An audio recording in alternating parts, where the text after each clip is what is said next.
할렐루야. 주님의 이름으로 사랑하고 축복합니다. 가까이 계신 분들하고 인사하시죠. 주님의 이름으로 사랑하고 축복합니다. 아멘. 주님의 이름으로 사랑하고 축복합니다. 아멘. 이제 다 같이 자리에 일어나셔서 우리 함께 머리 숙여 기도하시겠습니다. 자비로우신 아버지 하나님, 은혜를 감사합니다.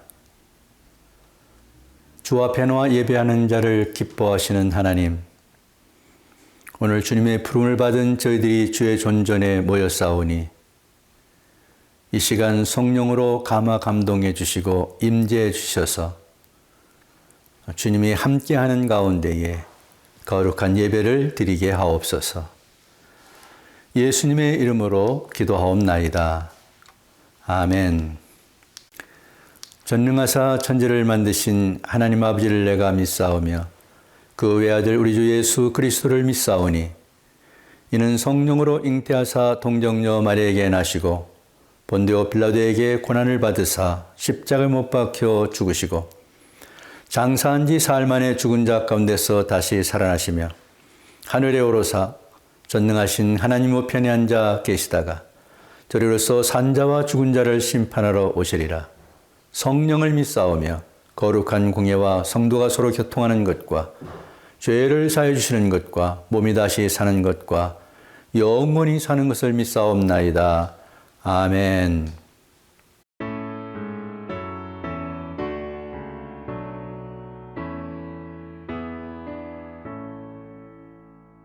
성부 성자와 성령 찬송과 영광 돌려보내세.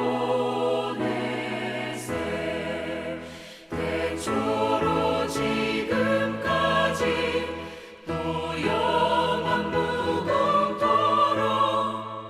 성삼위께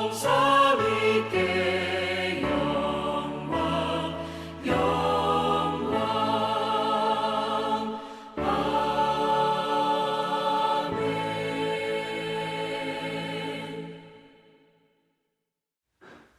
감사하신 하나님 아버지, 오늘 저희들은 함께 성전에 나가 예배를 드릴 수가 없어서 각자의 집에서 따로따로 예배를 드리지만 저희들이 어디에 있든지 하나님은 뜨거운 성령으로 저희들을 지배하시고 저희들이 깨끗하고 진정한 예배를 드릴 수 있도록 도와주시고 축복해 주시옵소서. 아버지, 아직도 이 세상은 끔찍한 코로나로 인해 고통받고 있사오니 우리 모두가 잘못한 것이 많지만 아버지는 부디 저희들을 용서하시고 예전의 평화스러운 일상으로 돌아갈 수 있도록 도와주시기를 간절히 기도합니다. 저희들의 삶이 언제나 주님을 주인으로 모시고 주님의 말씀에 순종하고 흠없이 살려고 노력하지만 어느 때는 저희들이 약해서 또 믿음이 부족해서 흔들리기도 하고 넘어지기도 합니다. 이러한 저희들을 불쌍히 여기시고 늘 손잡아 주시고 최선의 삶을 살 수 있도록 인도하여 주시옵소서. 아무쪼록 우리가 이 힘든 세상을 이기고 살 수 있도록 힘과 용기를 주시옵소서. 오늘 또 김용배 목사님을 통해서 하나님의 말씀을 들을 때 우리 모두의 심령이 감화 감동으로 변할 수 있도록 도와주시기를 간절히 바랍니다. 하루빨리 우리 모든 성도들이 함께 성전에 모일 수 있도록, 그래서 더 말씀과 믿음과 사랑이 살아있는 아름다운 교회가 되도록 도와주시옵소서. 감사드리며 예수님의 이름으로 기도드립니다. 아멘.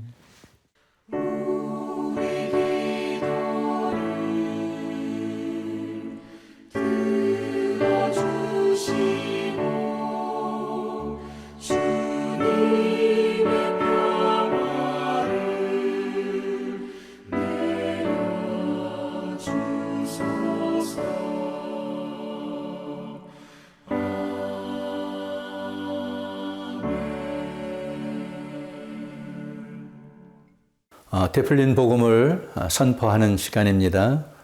구원의 말씀, 왜 어린 양이 대신 죽어야 했습니까? 레위기 4장 32절에서 35절 말씀 다 같이.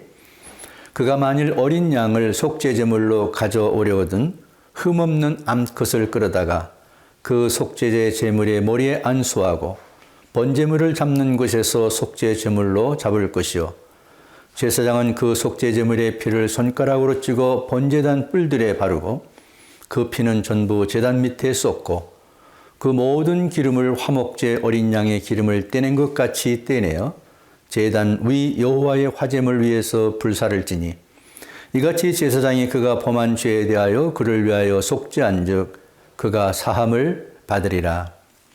헌신의 말씀.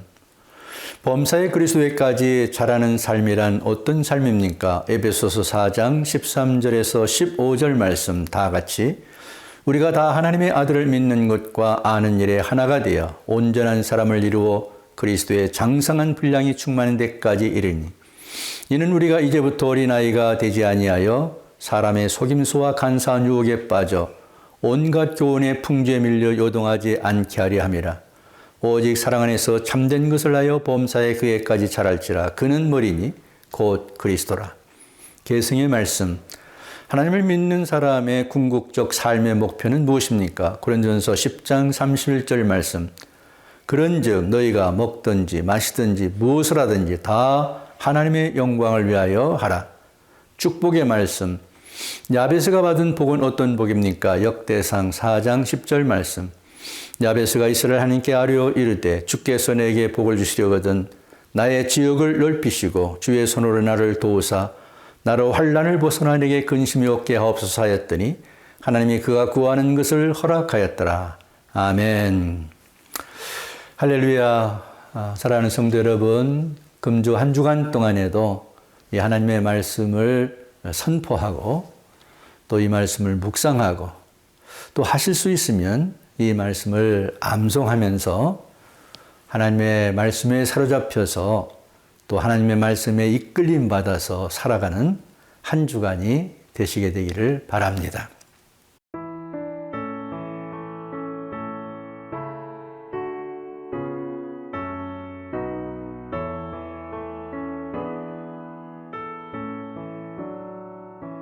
찬양하라 내 영혼아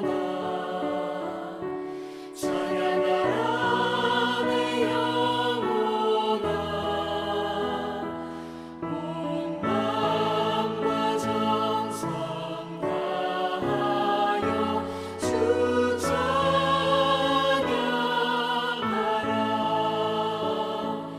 경배하라 내 영혼아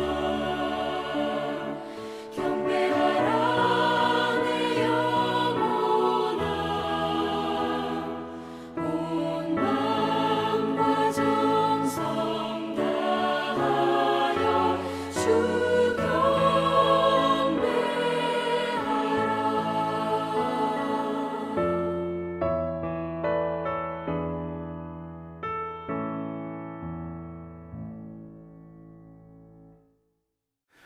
오늘은 성령의 능력과 은밀한 섬김이란 제목으로 누가복음 8장 1절에서 3절 말씀을 다 같이 읽겠습니다. 그 후에 예수께서 각 성과 마을에 두루 다니시며 하나님의 나라를 선포하시며 그 복음을 전하실세 12 제자가 함께하였고 또한 앞귀를 쫓아내심과 병 고침을 받은 어떤 여자들 곧 7 귀신이 나간 자 막달라인이라 하는 마리아와 헤롯의 청지기 구사의 아내 요한나와 수산나와 다른 여러 여자가 함께하여 자기들의 소유로 그들을 섬기더라. 아멘. 누가복음에 기록된 예수님의 사역 우리는 살펴보고 있습니다. 1장, 2장은 예수님의 탄생과 성장, 그리고 3장에서 9장까지는 예수님의 사역, 그리고 나머지는 예수님께서 어떻게 구원 사역을 완성하시는가 하는 것으로 되어 있습니다. 우리는 특별히 그 중간에 3장에서 9장까지에 기록되어 있는 예수님의 사역에 관해서 살펴보고 있습니다. 예수님이 이 사역을 들어가시기 전에 하신 일이 무엇이었죠? 하늘문이 열리고 성령을 받으신 것입니다. 그리고 성령의 이끌림을 받으시고요. 그리고 갈릴리에서 처음 사역을 시작하시게 되는데 성령의 능력이 나타나게 되어집니다. 그래서 예수님께서는 각종 병자들을 고치시고 사람들을 변화시키는 모습들을 우리는 3장에서부터 9장에 이르기까지 볼 수가 있습니다. 지난 주일에는 세관에서 세리 업무를 보고 있던 레위라는 청년을 어떻게 하나님께서 변화시키시고 예수님께서 변화시키시고 그를 사용하시는가 하는 것을 살펴봤습니다. 오늘은 한 여인에 관한 이야기를 본문 중심으로 말씀을 나누고자 합니다. 이 사람의 이름은 막달라 마리아입니다. 7 귀신에 사로잡혔었는데 예수님을 통해서 병 고침을 받고 건강한 사람이 되었습니다. 사실 이 사람의 삶을 한번 추론해 본다면 이 귀신 들린 사람의 모습 상상 우리가 할 수 있습니다. 요즘이야 뭐 미국은 물론 한국도 병원들이 잘 되어 있어서 이런 분들을 거리에서 보기 쉽지 않습니다만은 저희가 어릴 때만 해도 이런 분들이 길거리에서 정말 사람의 모습이 아닌 그런 무섭고 또 더럽고 추한 모습으로 방황하는 모습들을 많이 보았었죠. 근데 한 귀신 하나에만 들려도 정말 사람 노릇을 못하는데요. 7 귀신이 들린 여자의 모습, 여러분 상상이 가십니까? 정말 처절하고 불쌍한 모습이었을 것이라 생각을 합니다. 이 막달라 마리아라는 여인도 이런 삶을 살던 사람인데 예수님을 만나서 완전히 귀신들을 내쫓고 병 고침을 받은 후에 건강한 사람이 되었습니다. 그뿐만 아니라 이렇게 건강한 사람이 되고 난 후에 그의 삶이 어떻게 변했는가, 무엇을 하며 살았는가 하는 것을 우리가 추적해 보면 몇 가지 교훈을 얻을 수가 있습니다. 첫째로 이 막달라 마리아는 예수님이 십자가에서 죽으시는 현장에 있었습니다. 마태복음 27장 55절 56절 함께 읽습니다. 예수를 섬기며 갈릴리에서부터 따라온 많은 여자가 거기 있어 멀리서 바라보고 있었더니 그 중에는 막달라 마리아와 이 막달라 마리아는 갈릴리에서 병 고침을 받았습니다. 그리고 그 후에 계속 예수님을 따라왔는데 3년이 지난 후 십자가에서 예수님이 돌아가실 때 거기 그 여인이 있었다는 것입니다. 놀라운 일이죠. 왜 이것이 놀라운 일이냐면요. 예수님을 3년 동안 따라다녔던 제자들과 비교해 보면 알 수 있습니다. 여러분 아시듯이 유다는 배반하고 죽었습니다. 베드로는 예수님을 모른다고 3번이나 부인하고 어디론가 가버렸습니다. 많은 제자들이 엠마오로 내려갔고 또는 다른 지역으로 옛날 자기 직장이나 직업을 찾아서 갔는지도 모릅니다. 여하튼 예수님이 돌아가시는 그곳에 제자들은 보이지 않았습니다. 요한이 나중에 있었다고 보고하고 있는데요. 그 외 제자들은 볼 수가 없습니다. 왜 그랬을까요? 무서웠을까요? 손해볼까 봐 또는 어려운 일을 당할까 봐 잘 모르겠습니다. 여하튼 그들은 예수님 곁에 있으면은 안 되었죠. 그렇게 간 거죠. 뭐 쉽게 말하면 무서워서 도망간 거죠. 손해 안 보려고 도망간 거죠. 그게 정확한 답변일 겁니다.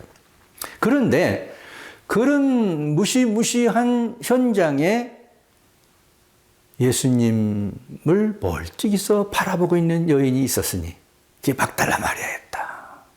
이렇게 본문은 이야기하고 있습니다. 두 번째, 막달라 마리아는 예수님의 시신이 안치된 무덤을 확인했습니다. 마태복음 27장 61절 같이 읽습니다. 거기 막달라 마리아와 다른 마리아가 무덤을 향하여 앉았더라. 예수님이 십자가에서 돌아가셨습니다. 저물 때 아리마대 부자인 요셉이 빌라도에게 청해서 예수님 시신을 인수받아서 자기 무덤에 장례를 지냈습니다. 그런데 그 모습을 쭉 보고 있는 여인이 있었다. 아마 하루 종일 예수님이 돌아가시는 장면을 가슴을 조이면서 울면서 바라보던 그가 앉아 있었다 하는 걸 보면 많이 피곤했던 거 아닌가 생각도 듭니다. 어쨌든 그 무덤 모습 확인하면서 그 앞에서 아마 하염없이 눈물 흘리며 앉아 있었지 않았을까요? 셋째로, 안식 후 첫날 새벽에 예수님의 시신이 기름을 바르려고 했다. 마가복음 16장 1절 2절 같이 읽어봅니다. 안식일이 지남에 막달라 마리아와 야고보의 어머니 마리아와 또 살로메가 가서 예수께 바르기 위하여 향품을 사다 두었다가 안식 후 첫날 일찍이 해도 들 때에 그 무덤으로 가며, 예수님이 돌아가신 후에 그 시신에 향품을 발라 드리려고 준비해 놓은 곳이 있었던 모양입니다. 막달라 마리아를 비롯해서 이 여인들이 주일 새벽에 간 거죠. 무덤으로 말입니다. 그 향품을 예수님 시신에 발라 드리려고 간 거죠. 네 번째로, 예수님의 부활의 모습을 가장 처음으로 목격했습니다. 마가복음 16장 9절입니다. 같이 읽습니다. 예수께서 안식 후 첫날 이른 아침에 살아나신 후 전에 7 귀신을 쫓아내어 주신 막달라 마리아에게 먼저 보이시니 놀라운 일이 아닐 수가 없습니다. 예수님이 부활하신 사건은 이 세상에서 가장 위대한 사건입니다. 역사적인 사건입니다. 죽음을 이기시고 부활하셨으니 말입니다. 그런데 그 부활한 몸을 가장 처음 보여준 것이 누구냐? 막달라 마리아였다. 이렇게 성경은 말하고 있습니다. 막달라 마리아는 예수님을 만나고 난 다음에 예수님이 부활하셨다고 자기들의 친구들에게 가가지고 슬픔에 쌓이는 그들에게 막 전했죠. 예수님이 살아나셨습니다. 그분이 살아나셨습니다. 부활하셨습니다. 아무도 믿지 않았습니다. 아무도 그의 말에 귀를 기울이지 않았어요. 여러분, 막달라 마리아의 가슴이 아마 터질 것 같았을 것입니다. 그렇게 사랑하던 예수님, 그렇게 사모하던 예수님, 멀찍이서 바라보던, 또 무덤 앞에서 앉아서 보던, 향품을 발라드리려고 무덤에 찾아갔던 이 막달라 마리아, 예수님이 살아나신 모습을 보고 얼마나 기쁘고 감사했겠습니까? 아마 가슴이 터질 지경이었을 것입니다. 여러분, 이것이 7 귀신 들렸다가 고침을 받고 변화된 막달라 마리아의 행적이었습니다. 그러면 누가복음이 보여주는 바, 이 막달라 마리아는 변화된 후에 무슨 일을 했었는가? 무슨 일을 했었는가? 하는 것을 찾아보도록 하겠습니다. 본문 3절을 읽어봅니다.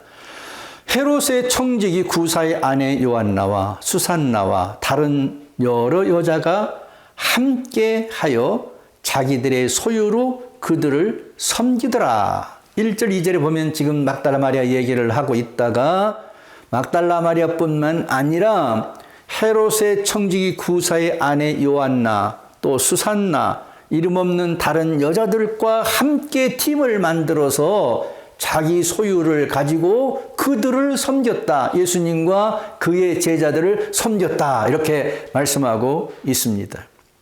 여러분, 요한나는 헤롯 왕 청지기 구사의 아내입니다. 높은 관직인 것이죠. 높은 관료의 아내인 것이죠. 그러니까 귀신 들렸다가 고침받은 사람, 또는 다른 병에 걸렸다가 고침받은 사람, 또 관료의 아내, 또 이름 없는 다른 여자들, 이렇게 여기 나옵니다. 그런데 한 가지 중요하게 볼 것은요, 이들이 함께하여, 함께했다. 여러분이 함께한다는 거 쉬운 일 아닙니다. 왜냐하면 7 귀신 들렸다가 나은 전적이 있는 여인과 높은 관직에 있는 사람의 아내와 하나가 되기 쉽겠습니까? 이름 없는 사람들과 이름도 없는, 이름도 나타나지 않는 그런 사람들과 높은 지위에 있는 사람이 하나 되기가 쉬운가요? 또 옛날에 전력이 말입니다. 그냥 무슨 병에 감기 걸렸다 나은 것도 아니고 7 귀신이나 들렸다가 나은 사람하고 함께 한다는 게 쉬운 일이 아니죠. 근데 여기 리더는 막달라 마리아예요. 보니까 가장 먼저 앞에 막달라 마리아가 항상 나옵니다. 그러니까 이 막달라 마리아를 팀장으로 해서 이 여인들이 각각 살아온 배경, 또 현재 있는 현재 위치, 또 배운 거, 가진 거 이런 거 다 다르지만 함께 했다. 무엇을 하는 일에? 섬기는 일에. 자기 물질을 내서 섬기는 일에는 다 함께 했다 하는 것을 볼 수가 있습니다. 참 귀한 일이 아닐 수가 없습니다. 우리는요, 예수님이 3년 동안 사역했다는 건 다 압니다. 거기 12명 제자들이 함께 다녔고요. 때로는 수많은 군중들이 따라다니기도 했죠. 그런데 성경의 어느 곳에서도요, 예수님이 숙박비로 얼마 지불했다. 예수님이 제자들과 함께 다닐 때 교통비를 얼마 지불했다. 이런 것들은 찾아볼 수가 없습니다. 근데 회계는 있었거든요. 회계가 있다는 것은 수입 지출이 있었다는 얘기 아니겠습니까? 그걸 담당하는 사람이 회계니까요. 그랬을 겁니다. 분명히. 왜냐하면 여러 사람이 함께 다니니까 먹어야 되잖아요. 그리고 음식을 살 돈이 있으니까 돈이 있어야 되니까요. 지출이 필요하지 않습니까? 또 배를 타고 다니면 배삭을 지불해야 되지 않겠습니까? 이게 뭐 여러 명이 3년 동안 죄송합니다. 함께 다닌다는 것은 여러 비용이 나게 돼 있죠. 근데 그런 비용들을 어디서 충당했는가 하는 것을 성경이 기록하고 있지 않아요. 근데 누가복음에 말입니다. 이 막달라 마리아를 팀장으로 한 여인들의 한 팀.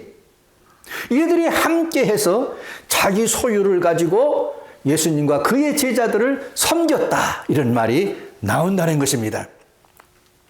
이렇게 보면 이들의 역할이 얼마나 중요한 역할이었는가. 그들은 물리적인 힘이 없기 때문에 예수님이 십자가에 돌아가실 때에 멀리서 가슴앓이 하면서 속으로 눈물 흘리면서 그 예수님이 돌아가신 모습을 멀리서 볼 수밖에 없었어요. 멀리 서서. 또 무덤에 장사할 때도요, 가까이 갈 수가 없어요. 그래서 멀찍이서 그 무덤을 바라보면서 하염없이 울면서 앉아있는 그런 연약한 여자들이에요. 근데 그들은 어떻게 살았느냐? 그의 삶을 조명해주는 말씀이 바로 누가복음 본문의 이야기입니다. 막달라 마리아를 팀장으로 한 이 팀은 여인들이 하나가 돼서 자기 소유를 가지고 예수님과 제자들의 사역을 섬겼다는 것입니다. 때로 예수님의 숙박비를 지불하고 음식비를 지불하고 배삭을 지불하고 했다는 얘기 아니겠습니까? 이 사역 현장에 얼마나 큰 힘이 되었을까요? 2세기의 로마 제국의 인구의 4분의 1이 전염병으로 죽었습니다. 안토닌이라는 전염병이 창궐 했는데요. 또 3세기에도 이제 전염병이 와서 많은 사람이 죽었는데요. 카프리안 전염병이라고 이름이 붙였던 것입니다. 2세기나 3세기나 똑같이요. 그 당시에 병원이나 의사나 뭐 이런 것들이 거의 없었 그런 때 아닙니까? 이게 병 들면은 그냥 고통받다 죽는 거죠. 사람들이 그냥 뭐 무더기로 죽어 나가니까 말이죠. 로마 제국의 4분의 1이 죽었으니까 얼마나 많은 사람들이 죽은 것입니까? 그러니까 정말 두렵고 무서운 거죠. 뭐 약도 없고요. 뭐 병원 갈 수도 없고 말입니다. 의사도 만날 수가 없으니까 말이죠. 그런데 이렇게 전염병에 걸려서 시름하고 길거리에 쓰러지고 죽어가는 그런 사람들에게 어떤 일단의 사람들이 나타납니다. 그리고 그들을 씻겨줍니다. 그들의 음식을 먹여줍니다. 그들을 데려다가 자기 집에 누입니다. 이런 사람들이 생긴 거예요. 누군가 깜짝 놀랐습니다. 처음에. 그들이 누군가를 알고 난 다음에 세상 사람들은 더 놀랐습니다. 왜냐하면 그들은 그 당시 세계에서 핍박을 받고 있었던 기독교인들이었기 때문입니다. 그 당시 예수를 믿는다는 것은 고통이었어요. 죽음과도 같은 거였어요. 왜냐하면 박해를 받고 핍박을 받는 시대였기 때문입니다. 그런데 그들이 죽어가는 전염병 환자들 주변에 나타나기 시작한 거예요. 그들을 섬겼습니다. 그들에게 사랑을 베풀었습니다. 음식을 나눴습니다. 자기 옷을 나눠서 입혔습니다. 놀라운 일이죠. 사회학자인 로드니 스타크는 이렇게 그 당시를 기록했습니다. 당시에 기독교 공동체가 있는 도시의 사망률은 기독교인이 없는 다른 동네의 사망률보다 반에 불과했다. 이게 좀 어렵게 얘기를 했는데요. 기독교인들이 있는 동네는 다른 동네에 비해서 죽는 사람이 반도 안 됐다는 것입니다. 왜 그랬을까요? 이런 섬기는 사람, 봉사하는 사람, 사랑으로 희생하는 이런 사람들이 죽어가는 사람들을 많이 살렸다는 거예요. 그렇게 기록하고 있습니다. 우리가 오늘날 한번 생각해 봐야 될 중요한 대목이 아닌지 모르겠습니다. 1527년에 페스트가 독일을 강타했습니다. 루터가 있었던 시대입니다. 이 말틴 루터도 너희 도시를 떠나라. 너희 동네 이 전염병 때문에 다 죽어야 떠나라. 이 명령을 받았어요. 그런데 말틴 루터는 전염병에 페스트에 걸려서 죽어가는 자기 지역의 사람들을 놓고 갈 수가 없었습니다. 그래서 그들을 돌보기 시작합니다. 그들을 섬기기 시작합니다. 그들에게 사랑을 베풀기 시작합니다. 그러다가 사랑하는 자기 딸 엘리자벳이 전염병에 걸려서 죽게 됩니다. 그래도 그는 그 지역을 떠나지 않고 지역민들을 위해서 섬기고 봉사하고 헌신했습니다. 그러면서 이렇게 이야기했습니다. 기독교인 의사들이여 속한 병원을 버리지 마십시오. 기독교인 정치인들이여 당신들이 속한 지역을 버리고 도망가지 마십시오. 목회자들이여 당신들이 담당하고 있는 공동체를 버리지 마십시오. 전염병이 아무리 무섭고 두려운 것이지만은 이웃을 사랑하라는 우리 의무를 해체할 수는 없습니다. 야, 참 지금 들어도 멋있는 말이지 않습니까? 저마다 전염병으로 쓰러져서 죽어가는 그곳에서 탈출하고 도망가고 안전한 곳으로 숨는 그런 시대의 말입니다.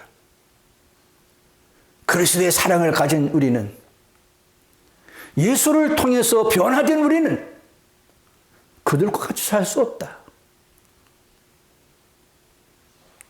우리는 주님이 가르치신 걸 가지고 섬기고 봉사하고 사랑해야 된다라고 외쳤던 것입니다. 여러분, 이것이 기독교입니다. 저는 아무 밑도 끝도 없이 사랑하고 봉사하자 이런 얘기를 하려고 하는 건 아닙니다. 오늘 이야기할 주제는 이겁니다. 어떻게 그런 일을 할 수 있었을까? 다른 사람들이 못하는 그 일을 할 수 있는 힘의 원동력은 뭔가? 여러분 이미 짐작하셨겠습니다. 저 설교를 한두 번 들으신 분이라면 짐작하셨을 거예요. 성령의 능력입니다. 그렇습니다. 막달라 마리아가 변화됐을 때 성령의 능력이 역사할 때입니다. 성령의 능력에 사로잡힌 막달라 마리아와 여인들은 하나가 될 수 없는 사람들임에도 불구하고 하나가 됩니다. 무슨 힘이 그렇게 만들었을까요? 그들이 훌륭하고 똑똑해서 아닙니다. 성령의 능력이 하나가 되기 어려운 사람들을 하나로 만든 것입니다. 왜 그들이 변화되고 새로운 사람이 된 다음에 자기 행복과 자기 성공을 향해서 개인적으로 이기적인 삶을 살지 않았을까요? 성령의 능력에 사로잡혔기 때문입니다. 성령의 능력은 이 사람들을 붙잡아서 하나님의 일을 하시게 했던 것입니다. 여러분, 마틴 루터를 사용하실 때에 누가 사용했을까요? 마틴 루터가 인격이 좋고 공부를 많이 했고 훌륭한 사람이었을까요? 그런 착한 면도 있었겠죠. 그러나 우리는 신앙으로 바라봅니다. 하나님의 성령이 그에게 역사했고 성령의 능력이 그를 사로잡아서 그 일을 감당하게 한 것입니다. 2세기, 3세기의 기독교인들이 그렇게 핍박과 고난을 받고 억울함을 당하면서도 어려운 현장이 생기게 되니까, 사회가 어려워지니까, 국가가 어려워지니까 가장 먼저 뛰어나와서 그 어려운 현장에서 자기 혼자 살기 위해서 도망가지 않고 그들과 함께 죽어가면서 그들과 함께 희생하면서 헌신하고 희생하고 봉사하고 섬기는 삶을 살았다는 것입니다. 이것이 성령의 능력에 사로잡힌 사람들의 삶입니다. 성령의 능력을 통해서 하시고자 하는 하나님의 일입니다. 이제 말씀을 마치겠습니다. 성령의 능력이 역사하는 현장에는 섬김이 있습니다. 은밀한 섬김과 실천이 있습니다. 막달라 마리아를 팀장으로 하는 여인들의 섬김처럼 말입니다. 저는 목회하면서 참 개인적으로 굉장히 행복감에 취하고요. 너무 감사해서 정말 울먹일 때가 많이 있는데요. 그것은 성도들이 어려운 가운데도 이웃을 위해서 섬기고 자기의 삶을 나누고 자기의 시간과 물질을 나누고 그것을 통해서 섬기고 봉사하고 그리고 사랑을 베푼다는 소식을 들을 때마다 감동합니다. 누가 그렇게 했을까? 아, 저분 하나님께 사로잡혀 있구나. 성령의 능력에 사로잡혀 있구나. 하나님이신 그 은혜 때문에, 하나님이신 그 성령의 능력 때문에 저는 하나님께서 원하시고 기뻐하시는 삶을 사는구나. 얼마나 목회자로서 보람 있고 기쁜 일인지 모릅니다.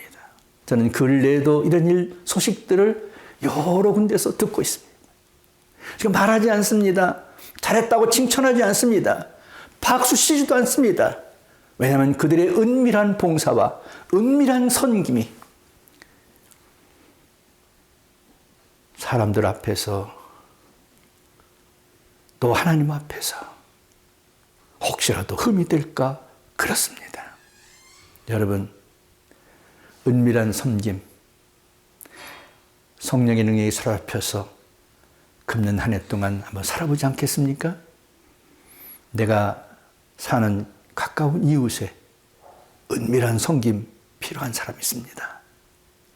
나에게 가장 가까운 사람 가운데도 이 은밀한 사랑을 주어야 될 사람이 있습니다. 필요한 사람이 있습니다.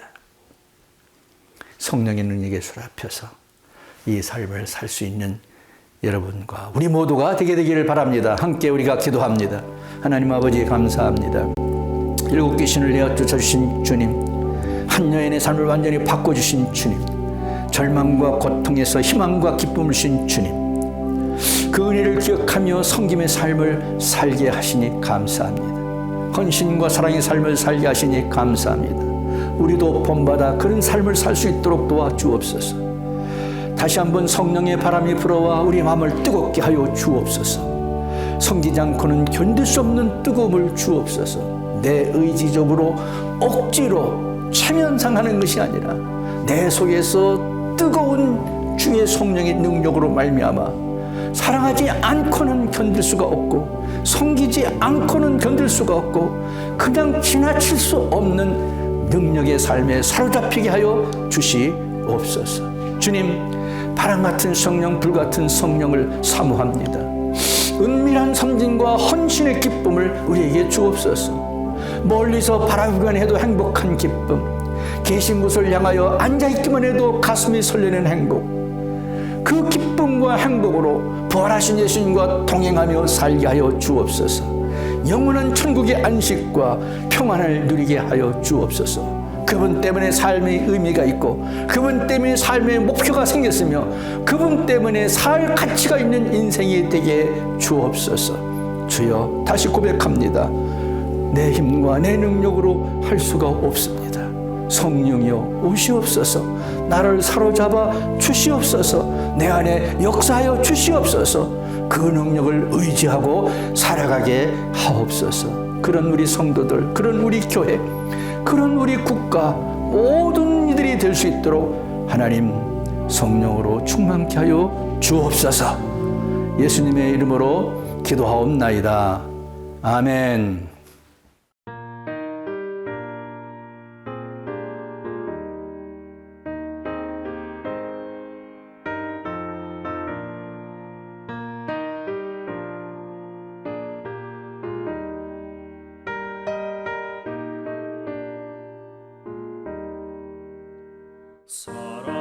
사랑하는 주님 앞에 형제자매 한자리에 그 시련에 생각하며 즐거운 찬송 부르네.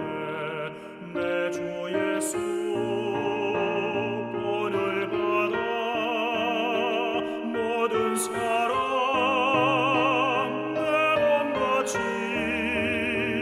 환난 근심 위로하고 진심으로 사랑하세.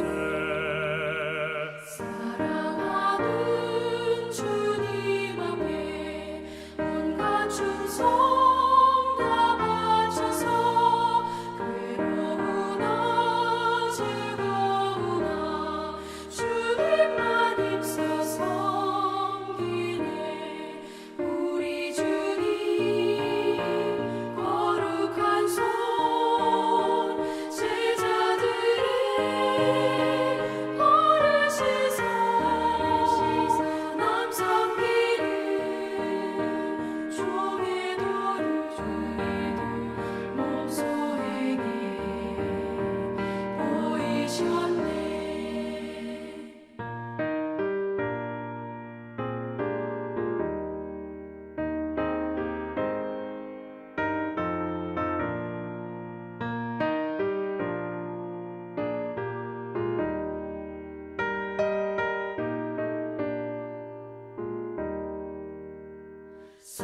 사랑하는 주님 예수 같은 주로 섬기나니 한 피마다 한 몸이군 형제여 친구들이여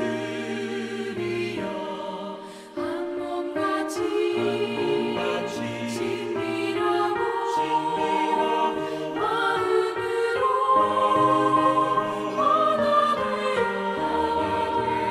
우리 주님 크신 뜻을 지성으로 준행하세.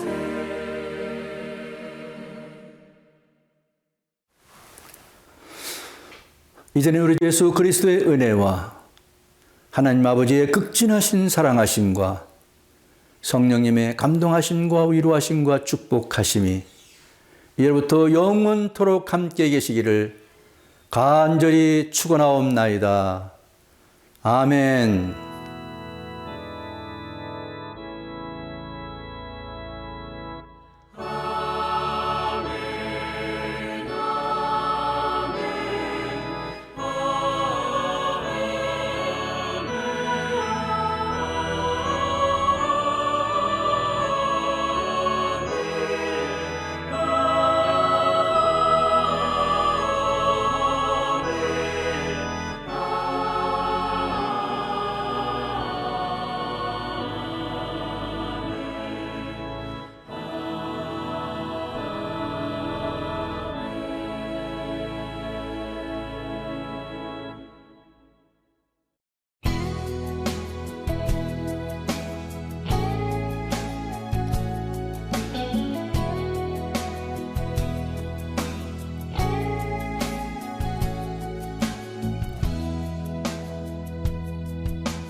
주의